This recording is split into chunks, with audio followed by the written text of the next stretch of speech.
O pessoal falando de, cara, linguagem neutra. Qual a opinião com certeza. Traz um professor de português, tem que falar. Sobre a linguagem neutra. Tá muito falado nas últimas semanas, né? Estavam com um projeto de lei ou estavam forçando alguma coisa e eu não sei em que pé que tá isso. Você tá por dentro? Cara, então, eu vi tudo isso, obviamente, acompanho tudo que tá rolando. E assim... O que estão querendo fazer, na verdade? Existe um processo todo de... Cara, eu vou separar as coisas, tá? Assim, pra gente poder entender bem. Existe uma coisa chamada língua portuguesa padrão, que é a parte técnica, que é a parte do estudo da língua, certo? E existe uma coisa social, que existe a nossa linguagem social, né? E aí, quando eu falo de linguagem social, a gente vai entrar nos grupos sociais. Então, por exemplo, se você faz parte do grupo dos boleiros, tem uma linguagem própria dos boleiros, que é a linguagem falada entre eles ali, termos que eles usam. Assim acontece também com a galera que é do pagode, do surf, né? Os grupos sociais todos têm sua própria maneira de se comunicar. Beleza. Então, duas coisas separadas. E existe isso, que é a linguagem falada, né, entre a galera, e existe o estudo da língua, que é a norma padrão. Quando eu falo estudo da língua norma padrão, eu estou falando da linguística. E aí tem muita gente que esquece que a língua é uma ciência.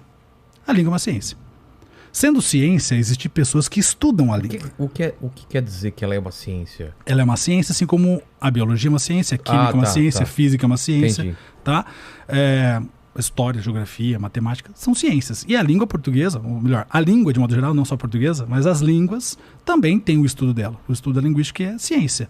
E esse estudo é baseado em comprovações de anos e aquilo que acontece hoje. Né? A gente tem a língua de hoje formada por uma estrutura de anos, né? Então, se eu falar da construção da língua portuguesa, a língua portuguesa nasceu lá na região da Lácio, na Itália. Tinha o latim vulgar, o latim nobre, o culto. O vulgar é que o povo falava. O vulgar é que o povo falava na meio região. Errado. Isso, que era uma linguagem mais solta, mais coloquial. Livre. Coloquial. Tá. E eu tinha o latim culto, que era dos nobres, né? A galera que tinha acesso ao estudo. O que aconteceu com a expansão do Império Romano? Agora vem a aula de história. A expansão do Império Romano, todos os soldados, né, que iam conquistando os espaços, eles faziam parte dos plebeus e falavam o latim vulgar. Esse latim vulgar foi chegando às regiões que foram sendo conquistadas.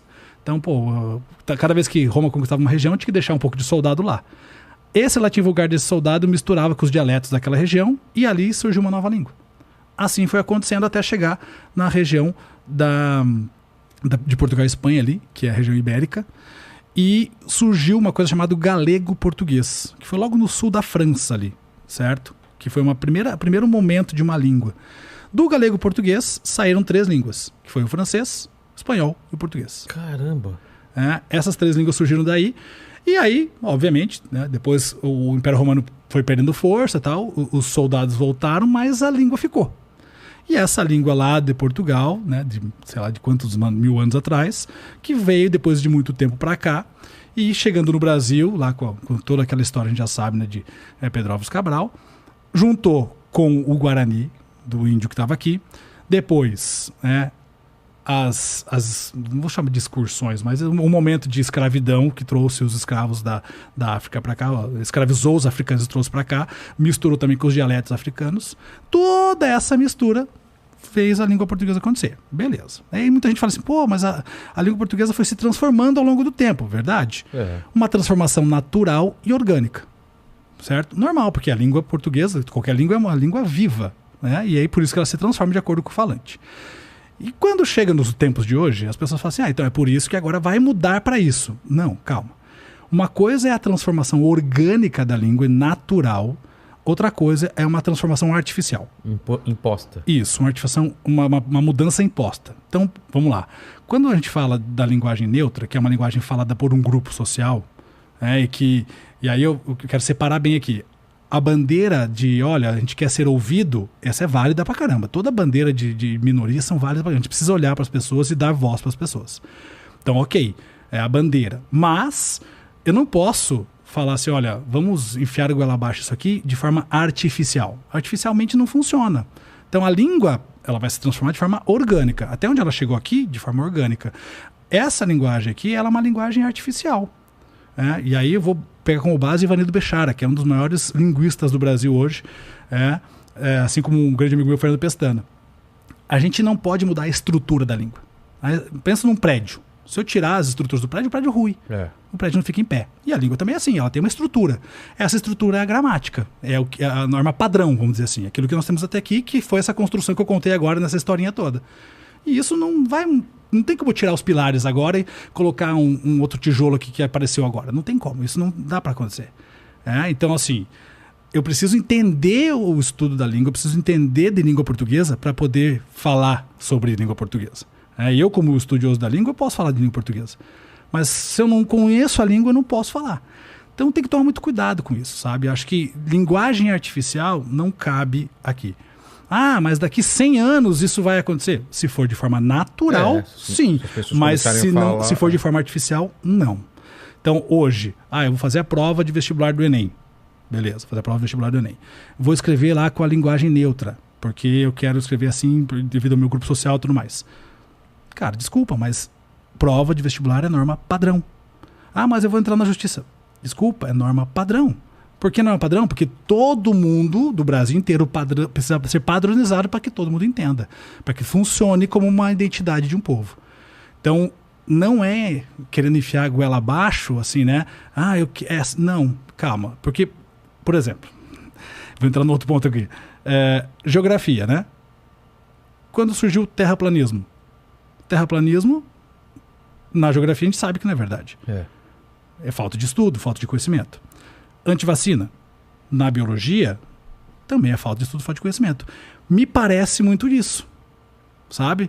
E aí é a questão também que se politizou tudo. E quando se politiza a ciência, dá ruim. Não dá para politizar a ciência. E a língua portuguesa é uma ciência, então não dá para a gente politizar também. Então, assim, as bandeiras são importantes, a gente precisa escutar todo mundo, dar voz para todo mundo. Eu valorizo todo mundo, né? Acho que é importante isso, mas dentro da língua portuguesa não cabe essa realidade da linguagem neutra hoje, porque a norma padrão é a que vale. E se a língua mudar, ela vai mudar de acordo com a norma padrão, num processo natural. Mas peraí, mas a língua portuguesa é machista, tal. Não é. Não é. Por quê? Como eu contei a historinha lá de trás, né? Sim. Nasceu lá no latim. O latim tinha o gênero neutro, masculino e feminino. Com essa história toda que eu contei da construção da língua, o gênero neutro em língua portuguesa foi absorvido pelo masculino, ou seja, virou uma coisa só. Então, quer dizer, quando eu falo assim, sejam todos bem-vindos, nesse todos tem masculino e feminino ali dentro, tem tudo junto. Então, todos os gêneros, não só masculino e feminino, tem masculino e feminino e todos os gêneros possíveis. Não precisa falar todos e todas. Porque o neutro já está dizendo que é para geral, para possibilidade de qualquer pessoa, entende? Então, assim, quando a gente fala sobre isso, eu até queria entender mais qual é a dor das pessoas quando as pessoas falam sobre isso. Precisa mudar. Mas eu preciso entender melhor até essa dor. Qual é essa dor? Essa dor eu preciso entender, mas a gente não pode pegar essa dor e querer fazer isso que só pela língua vai ser suprido. Porque a dor de uma bandeira de uma minoria, infelizmente a língua não vai sanar. É outra coisa que vai sanar. É o que eu falo. É uma guerra outro tipo de política social. Não é para ser lutada agora. Tem outras batalhas muito mais importantes. Exato. De gente que é discriminada, que está morrendo por causa de raça, por causa de... É isso. Então, assim, acho que precisa mudar um outro tipo de cabeça, um outro tipo de postura social em relação a isso. Não é esse tipo de batalha que tem que ser feita. A batalha é outra. A batalha é muito mais profunda em relação a isso. Com certeza, com certeza.